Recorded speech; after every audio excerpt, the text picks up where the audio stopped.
Welcome to the Hidden Figures podcast, Behind the Numbers with the Restaurant Scientist. Within this podcast, we take an in-depth look into the economics of the food service and restaurant industry. The show will examine the economic disparities and inequalities impacting Black food service professionals and restaurateurs. We will support and empower Black food service professionals and restaurateurs by providing opportunities for increased visibility, access to capital, and problem-solving expertise.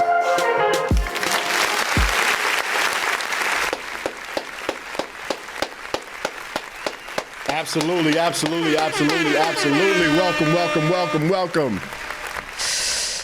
Welcome to another episode, season 2, episode 9, Behind the Numbers with the Restaurant Scientist. I am Jason Wallace, and I am the Restaurant Scientist, and this is how we do it. So, one of the major issues that I'm seeing across the country revolves around commercial real estate, right? Commercial restaurant spaces. It's a topic that I'm passionate about. I actually am a licensed real estate agent in both New York and New Jersey.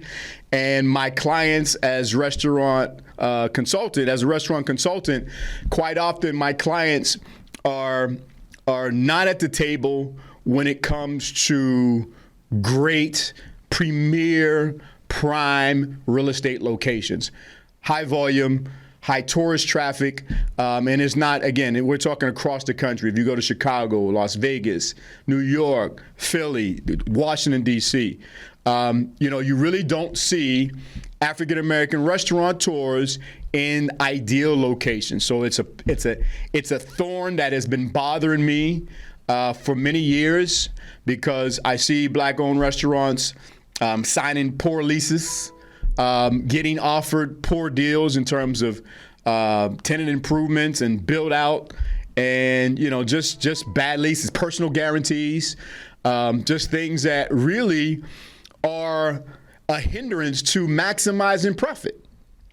And when you don't have access to the resources of professionals, sometimes you just don't know. And it bothers me because I see independently owned restaurants struggling at greater lengths than national chains and for larger brands that are exposed to real estate professionals and, more importantly, real estate developers, because the developers are actually the ones who are kind of dictating who goes in what spaces and how much money they are willing to help with building out these spaces. So I reached out to a friend of mine who is what I consider to be the commercial real estate guru in all of New Jersey. I know his home base is based in Newark, like myself.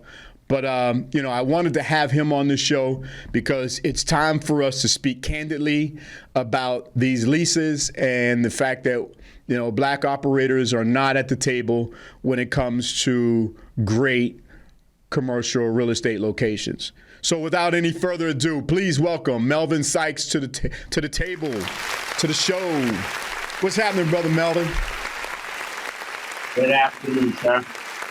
Man, you and I go back, and the funny story is, to my listeners, I met Melvin 25 years ago or so, and we kind of separated and lost track of each other. And most recently, with what's happening in Newark, the restaurant scene and the gentrification of Newark is going down, and clearly our paths crossed again. And it was a breath of fresh air, brother, to kind of see you and get back in contact with you and to work with you. And Jason's the real deal. Thank you. Now you kind of are from afar a mentor to me. Like I say, I dabble, I'm licensed and I know restaurant spaces, but commercial real estate, retail as well as residential, so you're much more knowledgeable than myself, which is why I want to thank you for coming on the show. Oh, no, the pleasure's all mine. So let's dive right into it. Describe your professional journey, because I don't see a whole lot of Blacks in the commercial real estate space. So tell me a little bit about your journey and if you had any mentors and what that journey has been like for you. Wow. So actually, I started out around the same time you were working with a restaurant called Flavor. Mm-hmm. And I ran nightclubs, I ran restaurants, I worked hospitality most of my life. Mm-hmm. And I knew a friend that was a real estate agent, commercial real estate agent, African American at that. And I would refer friends, like somebody was like, hey, Melvin, I'm looking for a space to do a restaurant. I'm like, oh, I'd reach out to Kenneth. Hey, Kenneth, this person's looking for a restaurant. And Kenneth will be like, okay, and he'll find something for them, and he'll call me up and like, hey, here, I got an envelope for you.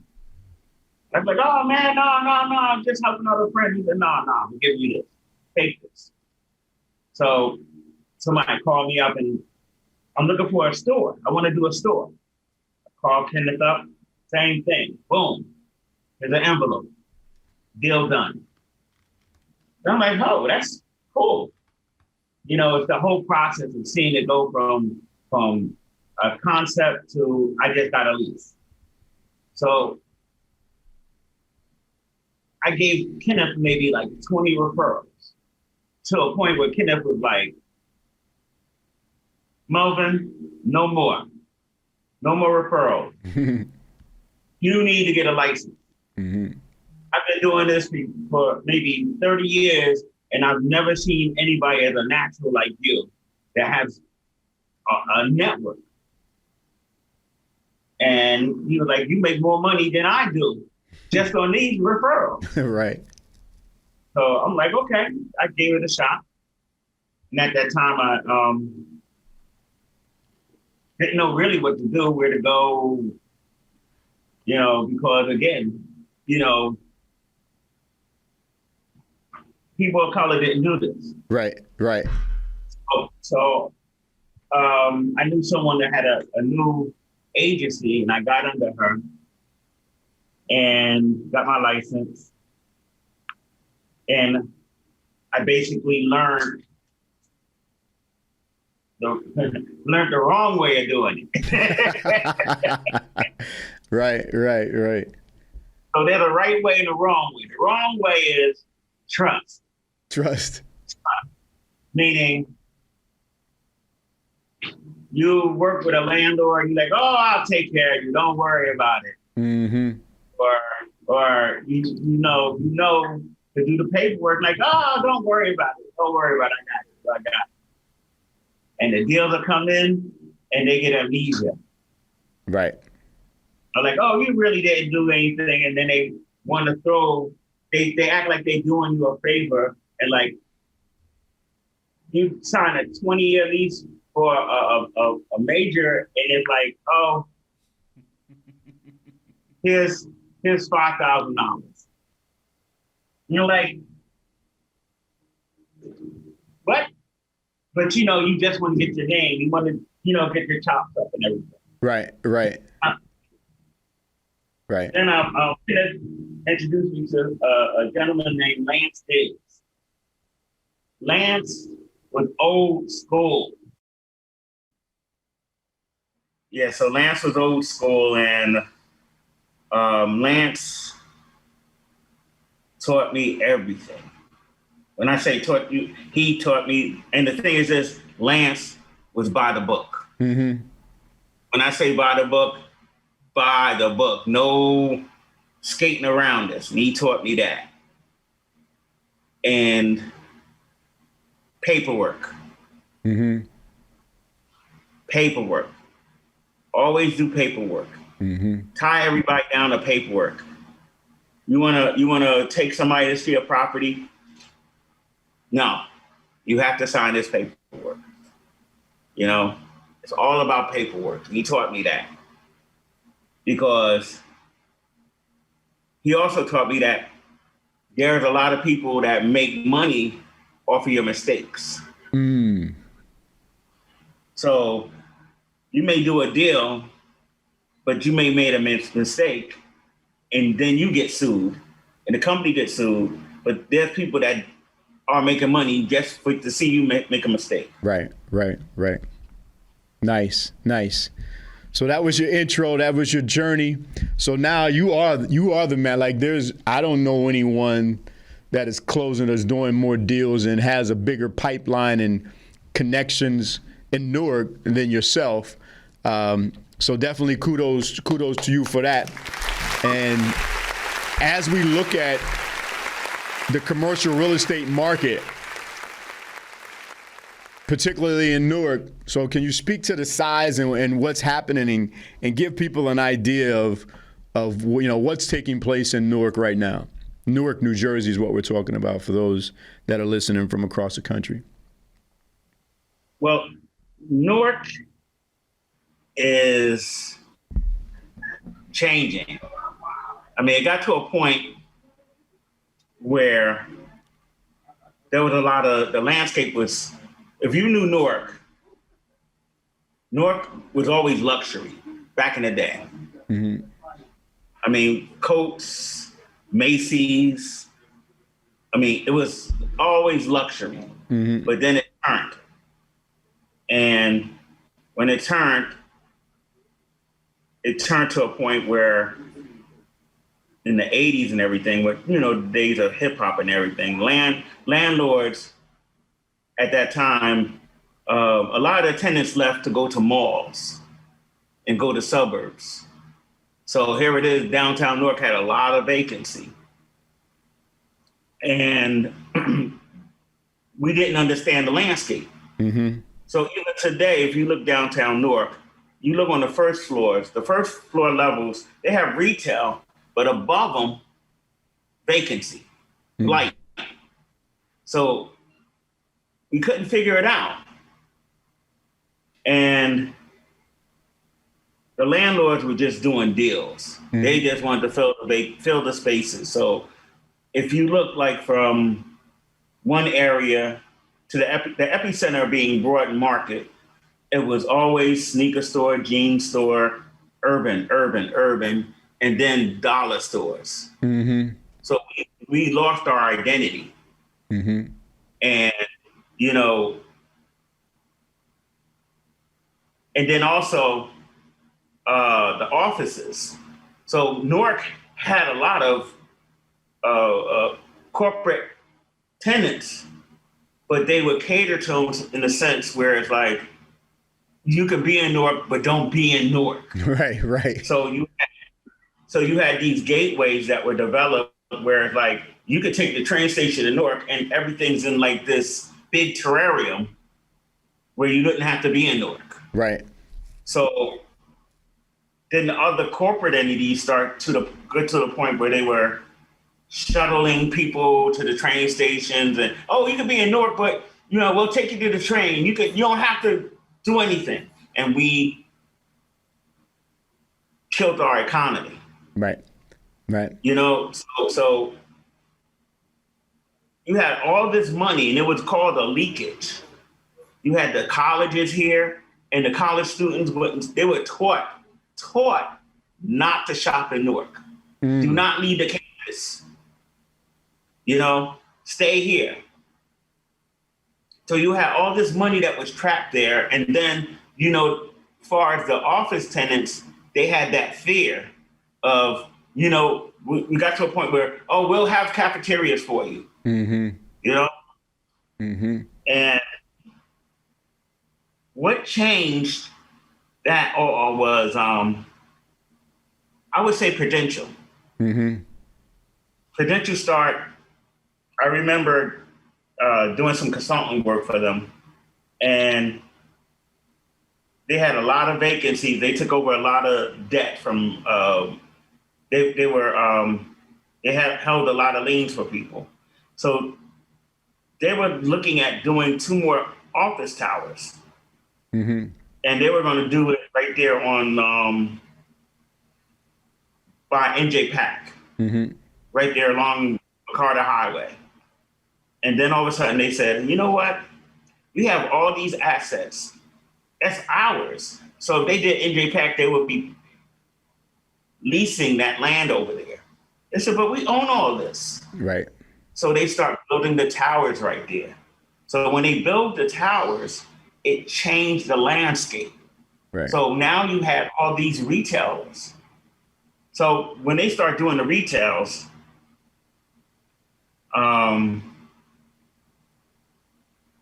it was basically, it was being curated Right. from people that weren't from here, didn't live here, and would leave here by 4 o'clock. Right. Right. So hey, let's put a bubble tea place here. Just try to get the deals done, Right. you know? Right. Yeah. So you have to understand Newark. I would go to ICSC, which is the International Shopping Center Convention, and talk to these retailers and say, hey, I'm from Newark. We could use this in Newark. We need this in Newark. And they're like, the demographics, it don't work.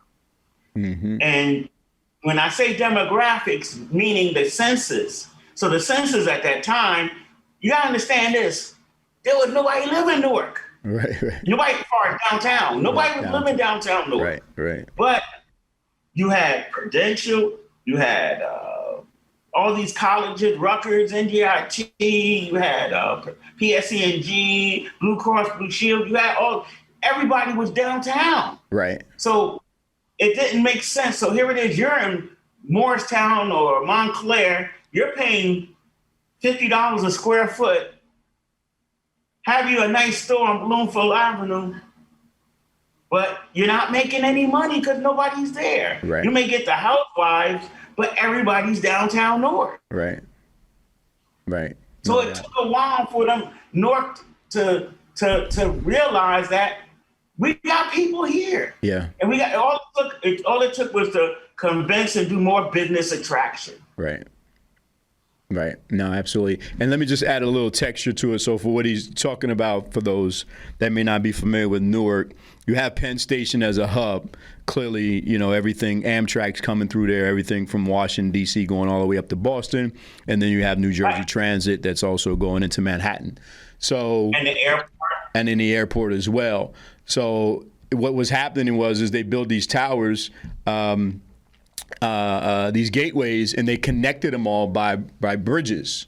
So as he's saying, you could work out of town and you be employed in Newark, come to Penn Station, and literally never walk outside on the street because all of the buildings, the gateways were connected. Or you may have had a short walk, a 2 or 3 block walk to PSENG or to Prudential. But then they start shuttling. And then they were shuttling it. Yeah, so they would send the shuttle to Penn Station to pick you up, and that shuttle would rotate every 15 or 20 minutes or so. So, absolutely. So the merchants, the businesses weren't getting any foot traffic. As he said before, it was just all sneaker shops and jean shops and dollar stores. So even once the Performing Arts Center was built, and then the Prudential Arena. Prudential's been there, and they have 4 or 5 different spin-off companies that are based out of Newark, but it did change the landscape. And now we're talking about Newark in a different tone, right? So let's talk about today's market in Newark and some of the tremendous opportunities that are happening that we want to tell the rest of the country about, commercial real estate availability and the demographics now that say, okay, now is the time to come and open your business in Newark. So prior to pandemic, trying to get a deal done,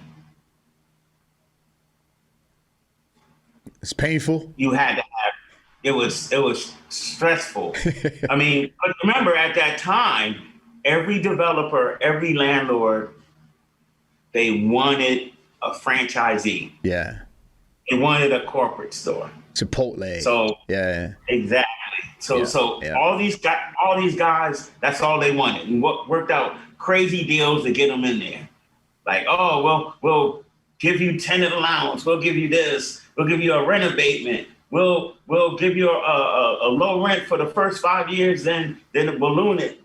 So let me just stop you because you're talking. People don't understand what you're saying. Tenant allowance means what? That they're going to not only just attract you there, they're going to give you money to help attract employees and other incentives and tax abatements and all of those things that, again, you know, if you're not a corporation, if you're not nationally branded, if you're a local entrepreneur, you don't know these things even exist, and these things were not and often are not being offered to independent operators. So go ahead. I just want to, because he's so knowledgeable. He's just talking, but nobody, you know what I mean? You got to break it down a little more so that everybody can understand what you mean by these incentives that these larger corporations were getting. Who had the money? Who could really afford it?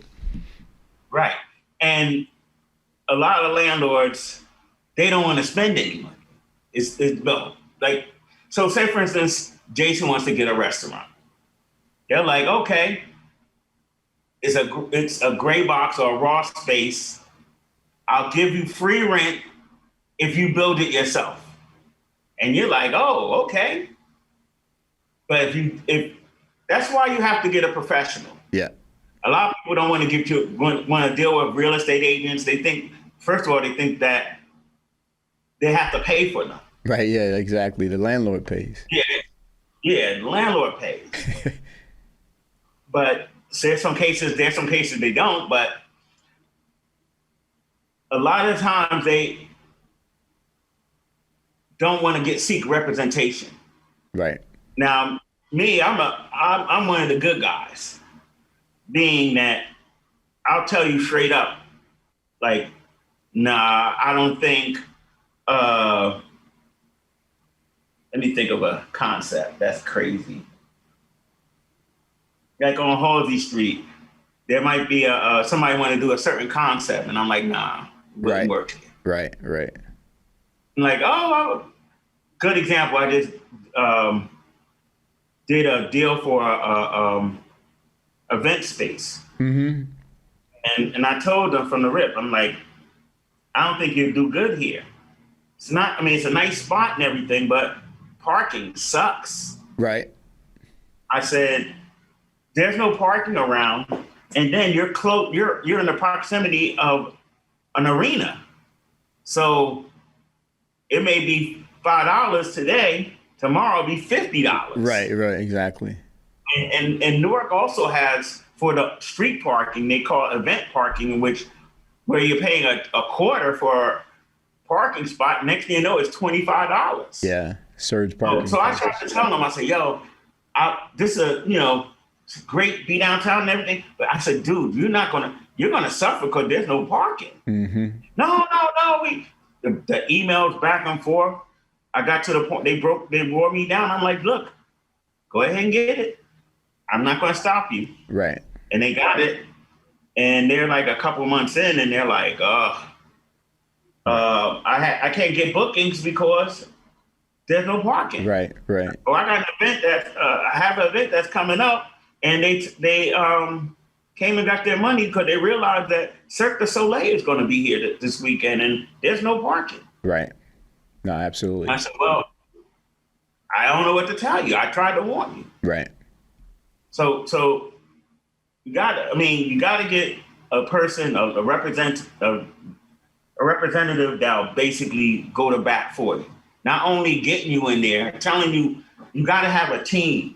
You gotta have an architect. You gotta have a contractor. Yep. You gotta also have an accountant, and you gotta have a lawyer. And you say to yourself, why I need all this? Because one, you gotta know what your build out's gonna be. Absolutely. You need professionals. You're gonna need a business plan. They need to see your financials. They need to see what your tax returns for the past 2 years was, how much money you have. Right. These are things that you need, and those are your obstacles, because you can get a lease and find a place perfect and everything. The landlord go, okay, I need to see your tax returns for the past 2 years. Right. And you're like, you caught out there. Yep. Or they need to see a business plan. Yeah. Those are the obstacles. Yeah, no doubt. You know? So I hope you guys are all listening out there. For the restaurateurs, is don't settle for secondary locations. Go for the prime locations. And sometimes people get caught up on what the price per square foot is. You can't always use that as an indicator, because if you have the opportunity to do 3, 4, 5 million, then it's a ratio of your sales that your rent should be. So don't always settle for the out of the way, the destination locations, because it's bigger than that. And what Melvin is saying is that, if you don't have all your ducks in a row, the landlord actually has the final say of saying, you know what, it's not necessarily discrimination, but the idea that if you don't fall within that box of what they identify as a qualified solid tenant, that you're going to go out of business and you're not capitalized properly in 36 months, 48 months, then they would rather default to someone who's got more of a national brand or more working capital. So you have to listen to what he's saying in terms of putting together your business plan and paying those professionals to come on and help you negotiate those leases. Go ahead. Definitely. I mean, and don't fear this too. Yeah. Don't take any fear from this, because right now these landlords are looking for these artisan brands now. Yep. They're looking for you. They're looking for you who cashed out on your retirement and decided, or say, hey, I'm not going to work the 9 to 5 no more. I want to go to your friends and family and get 100, 200,000 and want to follow your dream. They're looking for you, but you just got to be ready. You got to be ready to pull the trigger. Absolutely. Absolutely. And it's a lot of great opportunities out here. A lot. I took one of the popular back streets of Newark, and now it's basically businesses and entrepreneurs of color. Mm-hmm. So you have a group of young men who had a very popular clothing line, and they wanted to open up a retail space that would be their showroom. They're killing it. Killing it. So we got them, and then you got a coffee brand, and whereas it was a whole bunch of vacancies during the pandemic, I took them and called friends that were looking. If they weren't ready, I got them prepared. Right. I got them ready. I gave them the professionals. I took furniture from my house and said, hey, take this Louis Vuitton suitcase and put it in your window. Right. Pull people in. Right. And then also, I started doing pop-ups. Okay. I started doing pop-ups before they were popular. I took vacant retail spaces, and I took a bunch of friends that had their brands, and I created department stores. Right. Just to show people what it could be, because many people are lacking the vision. They don't see what the community, like, we don't hustle to leave our community. We hustle to reinvest in our communities. But if you have the short-sightedness, you don't see what it could be. Somebody like yourself, that's, you give them a visual and say, look, this is what it is, because if you don't take advantage of it now, some will. Yep. Yeah, definitely. I did. The first one I did was across the street from Prudential. And I was a little nervous and everything, but I did it. And then I started watching the people that were coming in, and they were, it wasn't us. I mean, it was us, but it was a whole totally different demographic. And they would tell me, I've been here for 10, 15, 20 years, and I work in that ivory tower. And we sit here, we got money, right, but we got nowhere to shop. Right. You don't spend money, but all we do is go out, get a meal, and go back outside. Right. There is nothing quality to buy. Right. So I started reaching out to all my friends that were fashion designers, and I would do sample sales, or or I would go to sample sales and buy items. I'll go to a sample sale and buy maybe about $300 to $500 worth of Paul Smith or anything. And it wasn't even a matter of flipping it. It was a matter of people seeing it, and I would even maybe make $1 or $2 off of it. But here it is, you got a pair of $300 Paul Smith shoes that I'm selling you for $50, brand new. Right. No, absolutely. So, Melvin, how do people get in touch with you? Melvin Sykes at live.com is the best way. I answer my emails. I'm online on Instagram and Facebook, Melvin Sykes, SYKES. Melvin Sykes at live.com. Yeah. And I don't sleep. Yeah, no. He should tell you. He'll be in bed and be like, bling, bling. Yeah, he'll be texting me 5 in the morning, 4 in the morning. Because while it's in my head, I'm like, let me get this out, because tomorrow or 2 hours from now, I'll forget. No, absolutely.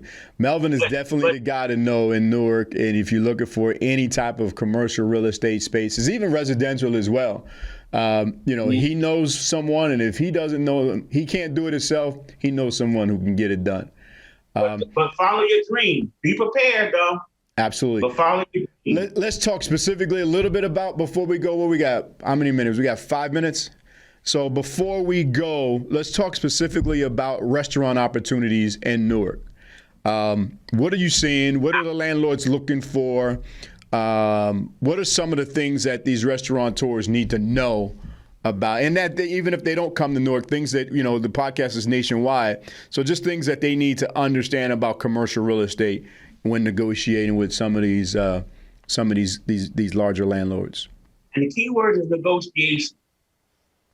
If you see something that's like, don't be scared by it. It's $30, $50, $80 a square foot. Those are crazy numbers, yes. Mm-hmm. But if you have a brand, you look good, and you think you can negotiate. Mm-hmm. Especially if you have a right broker that knows what he's doing. Mm-hmm. Another example is, if you're expanding, it's a whole new ball game now. Especially with a lot of these corporations. Mm-hmm. And when you get a second, thank George Floyd and a lot of these guys that sacrifice themselves for you. Mm-hmm. Because a lot of these corporations have realized how they've been oppressing us. Mm-hmm. So now there's money.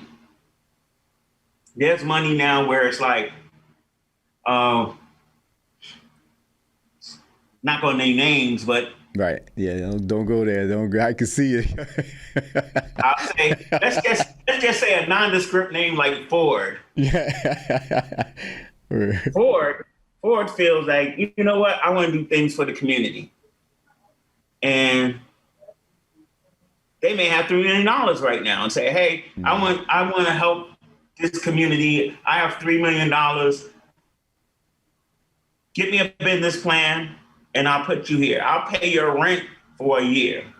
I'll help you with build out space, but you gotta come correct. You gotta let me see this. Let me see who you are.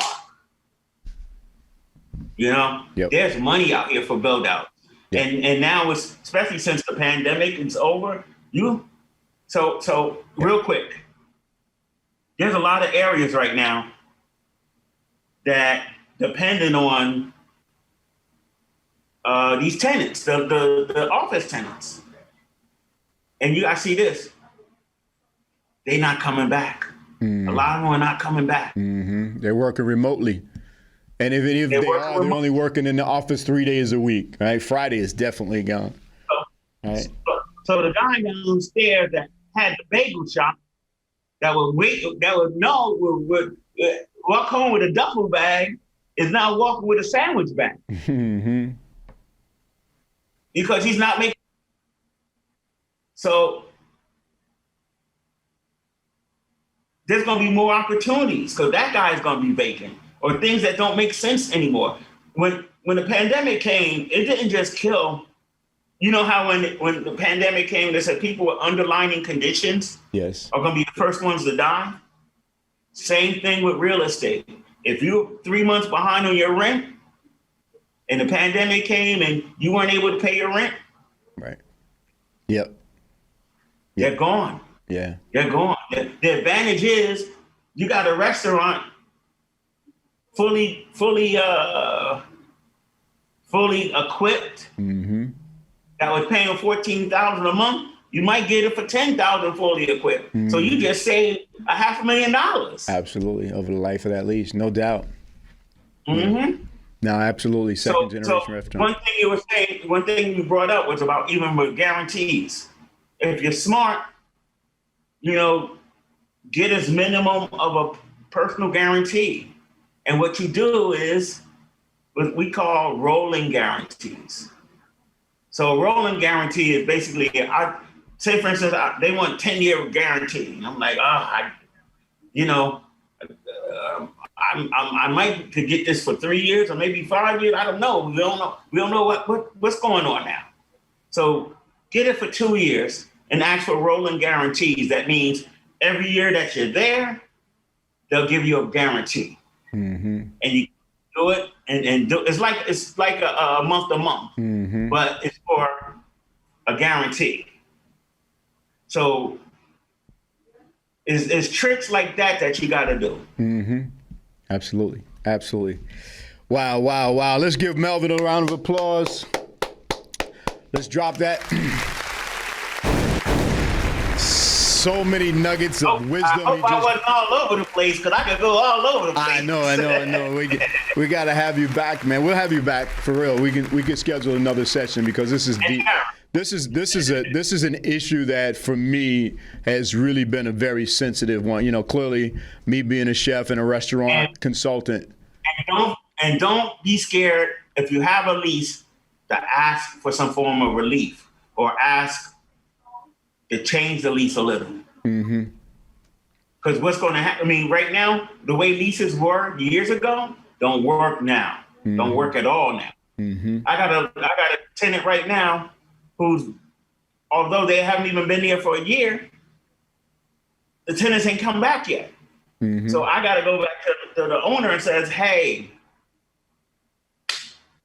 can they get like 10% off for these months or 20% off? Because if you're not making, if they can't make money, you're going to have a vacancy. Yep. And the next guy's going to have the same problem. Yeah. Yep. No, exactly. Absolutely. So many nuggets of wisdom and knowledge Melvin has just dropped on us. And Melvin, I'm definitely going to have you back for another episode because it's definitely too much to cover in one session. Just give people how to get in touch with you again. I'm highly I use Melvin myself, so you know, and I'm licensed real estate, and I'm a restaurant consultant, and I know restaurants. So you know, if I'm telling you he's the real deal, he's the real deal. If you want to open up a restaurant and you don't know who this guy is, and listen to what he's dropping at you, I learn more every time I'm with him. I learn something new. Thank you. You know, and then I take that knowledge and then I change what I'm doing now to talk how I talk because sometimes there's a disconnect. Yeah. And you know, you got to be able to if you're representing someone, you got to know. I've seen horror stories. I've seen people lose everything because they didn't have a broker that represented them correctly. Yeah, I think that's it. Yep. No, absolutely. Tell them how to get in touch with you one more time, Melvin. Melvin Sykes at live.com. Melvin Sykes, Instagram, Facebook. Spell Sykes. Sykes. Sykes. Y'all heard it here. Again, let's give Melvin a round of applause again for blessing us with that knowledge, taking the time out of your busy day. And I'm sure we'll talk a little later this afternoon on some of the other things we have going on. I'm around. Absolutely. Well, that ends another episode of Hidden Figures Behind the Numbers with the Restaurant Scientist. Clearly, none of this would be possible without our sponsors, so we want to give a big shout out, big up to Eat Okra. Eat Okra is the app that you need to download and utilize for all things black food service. So if you're traveling and you want to find a black restaurant to support, no matter what city you are in or town or state, go to Eat Okra, download the app, and it will direct you to black-owned restaurants. So again, without any further ado, I want to thank you for listening to this episode of Behind the Numbers, Hidden Figures with the Restaurant Scientist. Until we meet again, power to the people.